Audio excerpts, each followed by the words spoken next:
Welcome to the Deep Dive. We pull potent insights from really compelling sources.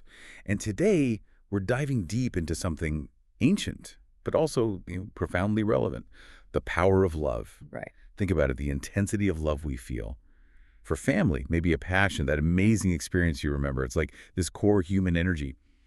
But what if you could take that intensity, that same feeling, and channel it towards something higher, maybe leading to a real inner shift? That's exactly the journey we're looking at today. We're exploring Bhakti Yoga. People often call it the yoga of love and devotion. Love and devotion. Okay. Yeah, it's a path to, let's say, spiritual awakening. Yeah. And it's not about shutting down our natural human feelings or faculties. It's more about giving them a higher, more powerful direction. Interesting. So not suppression, but redirection. Precisely. It reminds me of that line from the Rig Veda, Ekam Sat Vipra Bahuda Vadanti.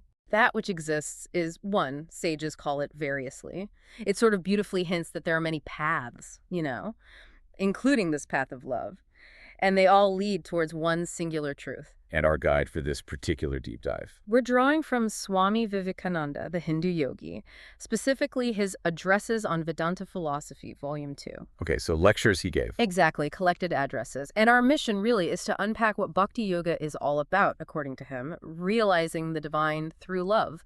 We want to explore the practical steps, the philosophy behind it, to understand what this path actually involves for you, the listener. Okay, so cultivating this intense divine love, where do you even start?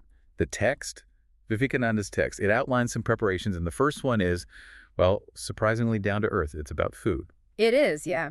Vivekananda discusses the sage Ramanuja, who talks about Viveka, discrimination of food. Discrimination? Meaning being careful about what you eat.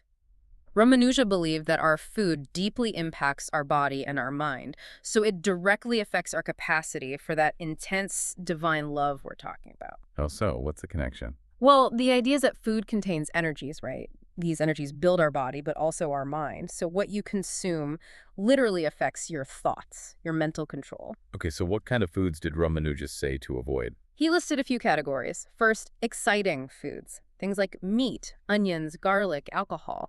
The text argues meat is impure by its nature. Impure because? Because it involves taking a life. One creature's pleasure or sustenance at the expense of another's life. It even suggests society's structure, like having butchers, makes people kind of cruel. Heavy stuff. What else? Also, stale or rotten food, anything like past its prime, or even things like sauerkraut mentioned specifically. And then there's contaminated food. Contaminated how? Like bacteria? Maybe partly, but also energetically, you could say. Food touched by wicked or immoral persons. The idea being that character or some kind of effluvia transfers. Why? Yeah. Or food from the market that hasn't been washed. Or, and this is specific, anything touched by saliva, like fingers going to the mouth, then touching shared food. That's called very dangerous and most horrible. Even sharing food someone else has already taken a bite from. So really meticulous rules. What's the ultimate goal of all this? The text puts it simply. By avoiding these things, the food becomes pure. Pure food brings a pure mind, and a pure mind is a constant memory of God. Pure food, pure mind, memory of God. Okay. But that sounds very physical. Is there another take on food? There is, and this is where it gets really interesting. Another great sage, Sankaracharya, offers a kind of parallel view. He interprets food, the word comes from Sanskrit, to gather, much more broadly. Gather, meaning? Meaning not just physical stuff we eat, but anything the mind gathers or gets attached to. Ah, okay. So like what we consume mentally, our thoughts, our attachments. Exactly. For Sankaracharya, a pure mind means avoiding attachment to the senses. The only exception is attachment to God. Any other intense attachment to a person, an object, even an idea basically makes you its slave. So hang on. If my love for my family or maybe my career, if it makes me jealous or, delusional somehow, Sankaracharya would see that as impure food for my mind, something that causes misery. That's precisely the implication, yes. So to purify that kind of mental food, you need to engage with the world, do your work, live your life, but without attachment, jealousy, or delusion. That sounds challenging. It is. But that unattached engagement, that's the food that truly purifies the mind, according to this view. And that purification leads back to the same goal, a constant memory of God. Okay, so we've got these two complementary ideas. Yeah. Ramanuja on actual food, Sankaracharya on mental food, our attachments, both aiming to purify the mind. Yeah. So if cleaning up our consumption, both physical and mental, is the foundation, what else? What other disciplines does the text lay out for this path of love? Right. The text basically says, look, the mind is influenced, even controlled by matter, by the senses, the external world. So to get control, you need to work on both fronts. The material food, like Ramanuja said, and the mental food of attachments, like Sankaracharya explained. It takes real spiritual and mental work. Makes sense. Beyond that, Vivekananda outlines several other key preparations for bhakti. Things covering how we manage desires, how consistently we practice, and how we act in the world unselfishly. Can you give us a couple of examples? What are these other preparations? Sure. One is vimoksha. It means freedom from extreme desires. Freedom from desires, like wanting nothing. Not quite nothing. It's more about seeing this world, its objects, its pleasures, as good only insofar as they help you move towards something higher.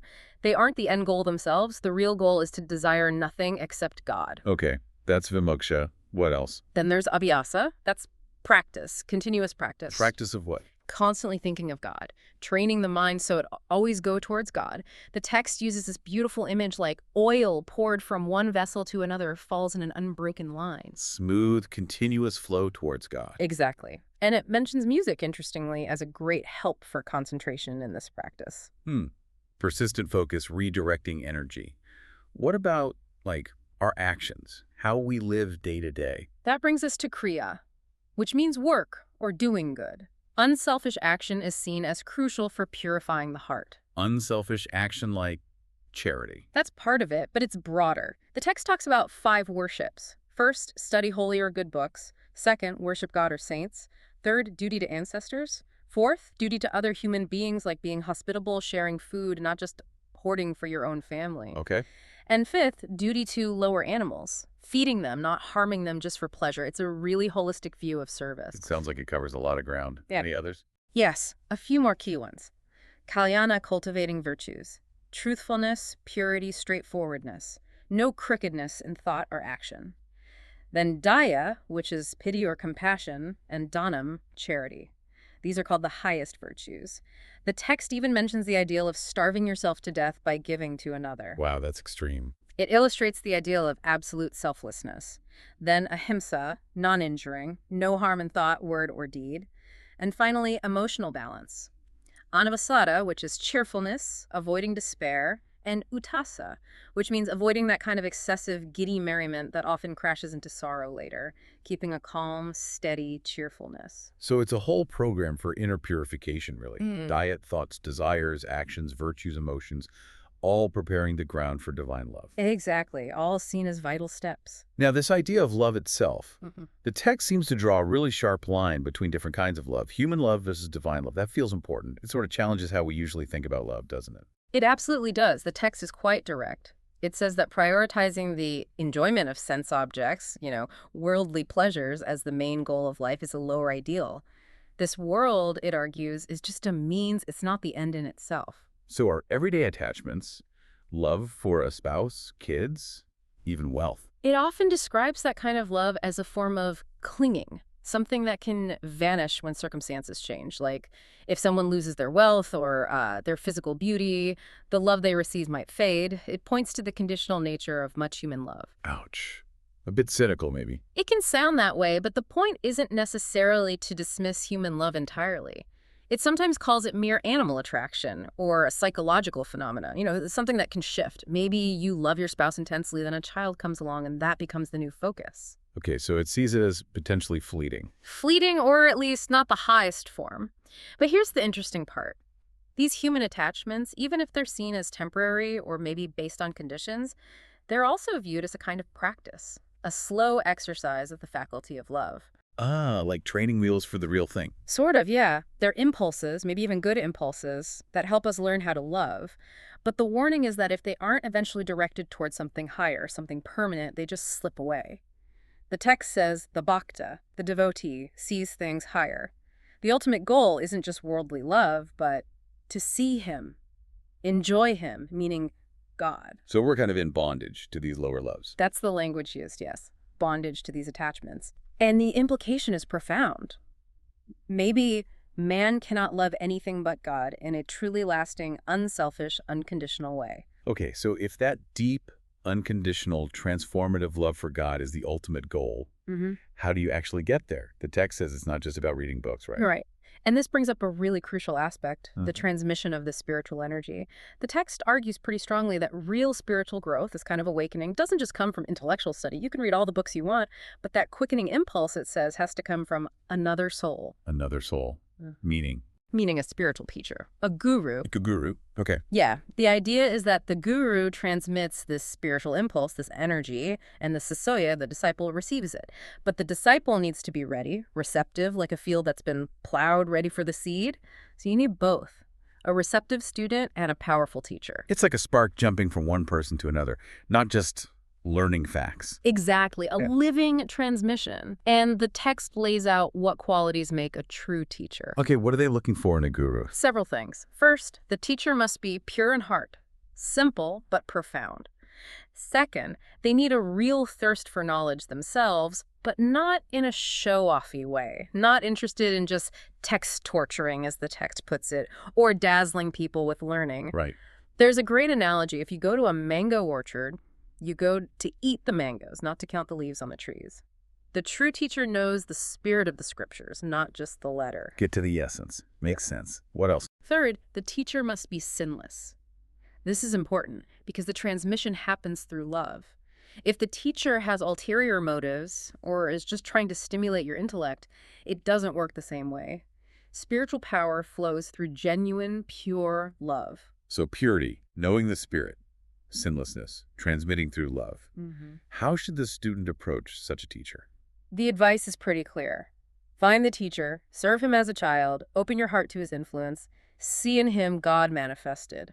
It really emphasizes reverence, humility, and openness, being receptive. A very deep connection is implied there. It is, and the text also warns, not all teachers are the same. Beware of the leaf counters, the ones focused on superficial stuff.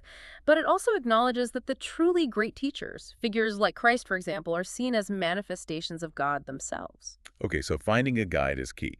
Now, once you're on the path, how does worship actually look? The text seems to cover different ways people connect to the divine. Some very concrete, others more abstract. Yes, it acknowledges different stages, or let's say grades of worship. It's quite sophisticated about it. First, there's pratika. This means worshiping things that are near God, but not considered God himself. Like what? What are examples of pratika? It could be ancestors, departed spirits, angels, holy people, Mahatmas, or even things like sacred books or churches, places of worship.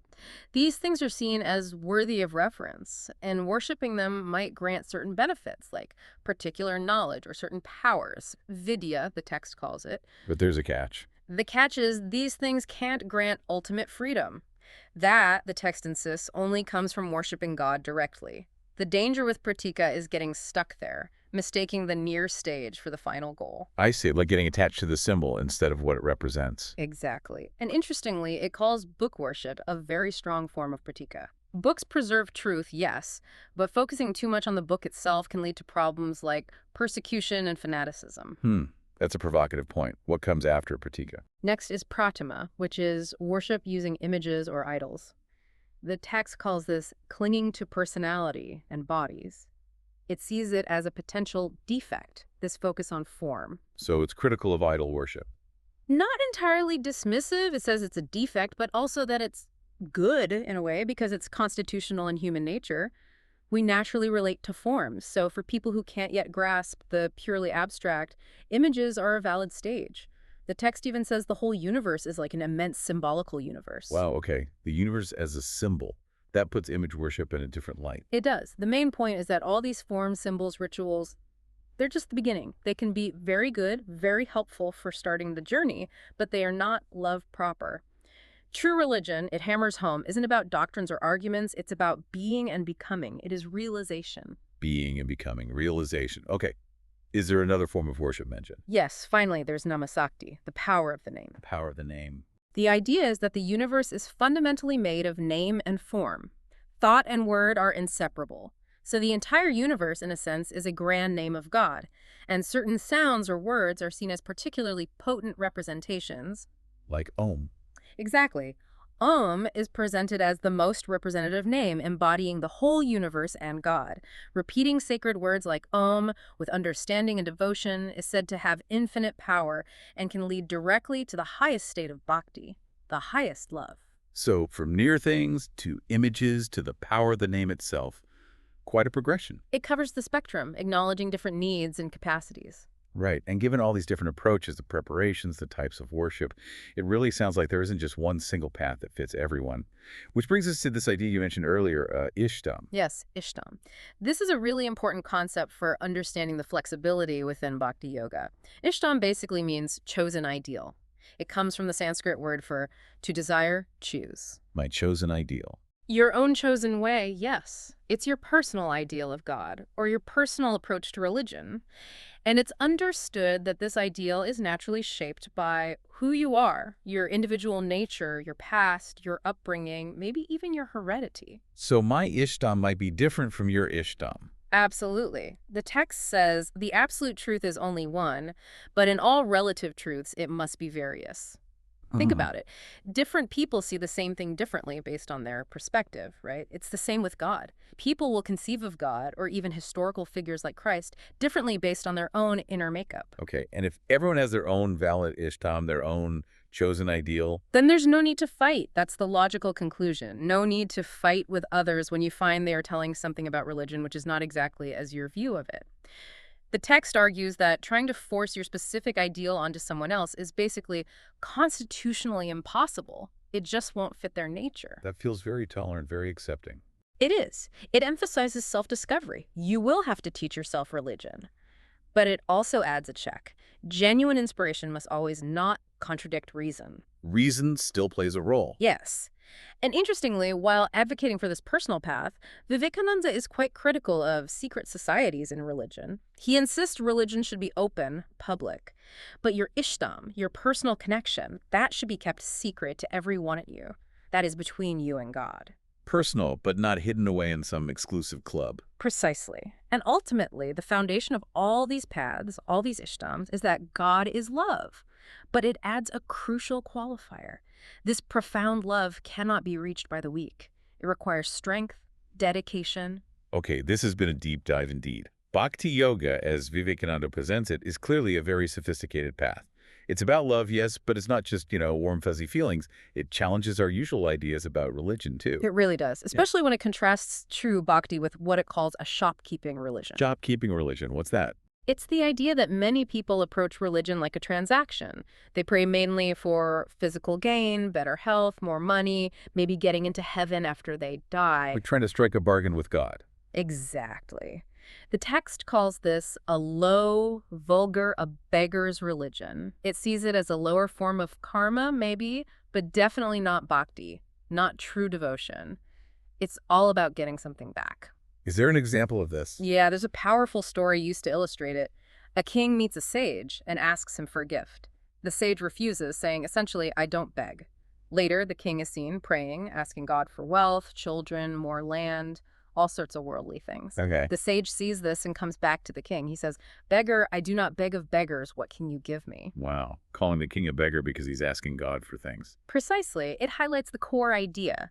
True divine love involves no bargaining. It doesn't operate on a give-and-take basis. Love, in this sense, always gives. It's inherently generous. No bargaining. That's a high bar. It is, and that's the first of two key tests of love the text mentions.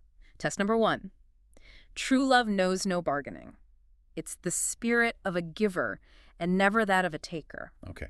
What's the second test? Test number 2. True love knows no fear. No fear. When you truly love, you aren't afraid. The example given is like a lamb with its mother, or maybe even a mouse with its master. If there's real affection, there's no fear there.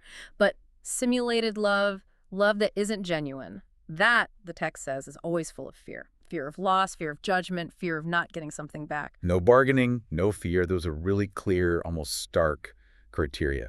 They cut right to the core, don't they? And the text suggests that the real awakening to religion, to this path of love, doesn't come from just reading or intellectualizing. It comes from an intense inner thirst for God. And that thirst arises as you work on purifying yourself from impurities, wickedness, and sins. So the purification work we talked about earlier directly leads to this thirst, this readiness for real love. That's the connection, yes. Ultimately, the text says something like, love is not talk. The world is full of people talking about love, but it's hard to love, truly. The real acid test. Check yourself.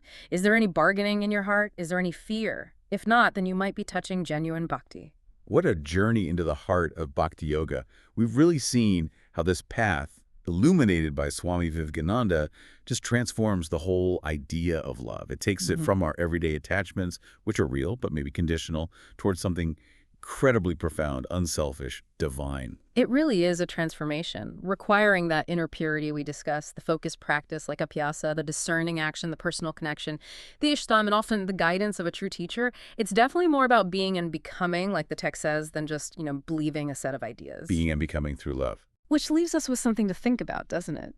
If true, divine love really knows no bargaining and no fear, well, it makes you wonder. What parts of our own love, maybe for people, for our work, for our ideas, even our possessions, what parts might actually be based on subtle bargaining or hidden fears? And could those be holding us back from a deeper kind of connection, a deeper freedom? That is a powerful question to sit with, a real challenge to examine our own hearts. Thank you for joining us on this deep dive today. Until next time, keep exploring, keep questioning, and keep diving deep.